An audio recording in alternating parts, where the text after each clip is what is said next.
Hey guys, Denise Salcedo here for Red Carpet Report, and tonight we are in Beverly Hills for the Narcos Netflix FYC event. Nice to meet you. I'm Denise. How are you? Nice to meet you, Denise. I'm Eric. You know what? I have to tell you, Narcos, absolutely loved it, as I'm sure you've heard this over and over and over again. I never get tired of hearing it. Right. Yes. By the way, fun fact, I learned a lot of bad words in Spanish because of Narcos. We cover them all, and apparently they're specific to Colombia, and when we move the show at some point to other countries, we'll always try to make sure the profanity is regional. Well, it was awesome. I loved it. But besides that... I'm glad that we've educated people on the bad words in Spanish. No, but besides that, amazing show. We had people following, of course, Pablo Escobar, both season 1 and 2, and now we're transitioning to the Cali cartel. Yes. How are you guys going to make that transition to where people are still emotionally invested into the story, since people don't know the story as well as the Pablo Escobar story? It is always a challenge when you lose a character that really, that I loved so much, both the actor Wagner Moura and the character. And when you lose him and you're hoping that you can replace him with someone or another organization that is equally complex and equally interesting and equally sympathetic and diabolical at the same time. And it's kind of what we do as writers. We try to create a story and a group of characters that are recognizable as human beings, despite the fact that they're doing horrible things. Monsters are not just made. They're developed. You ask anyone who's a bad guy, a criminal, a monster, they will have a rationale for why they're not a bad guy, why they're actually just human.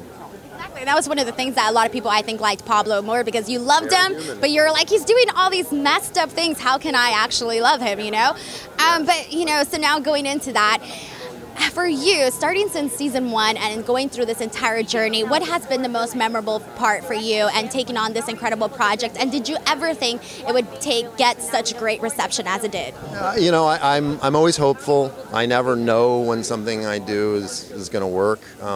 I was slightly surprised by the size of its success.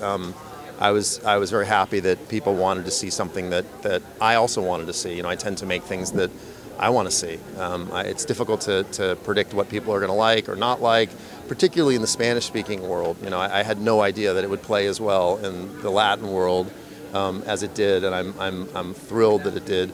You try to do the best you can and make the best version of tell the story in the best way you can and hope that it works. And in this case, I think we got a combination of lucky and good, but I take nothing for granted, and I'm very grateful. There were a lot of complicated scenes, a lot of hard ones to watch. Were there ever any moments where you were kind of hesitant to some things, or where you're like, this is killing it, this is it, this is my favorite?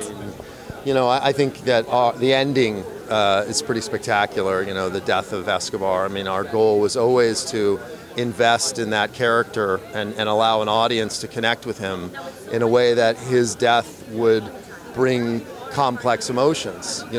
Part of it, you're pleased that the bad guy has been brought to justice, but at the same time, you feel for this man who was, a human being and who loved his children and loved his wife and aspired to be something more than just, evil. It was never about that. So I think I'm proudest of our ability to take a monster by all accounts in terms of the things that he did. He blew up airplanes, he murdered political candidates, he killed women, children, you name it. And yet in the course of our show, you come to love him. And it's not easy, and so I'm very proud of that. And I credit Wagner for a lot of that, bringing the humanity to it. Sure. Thank you so much for talking to us. Great job on the entire project. I love it. Thank you guys so much for watching. Make sure to give this video a thumbs up. Subscribe to our YouTube channel for more. And in the comments below, let me know, what is your all-time favorite moment of Narcos?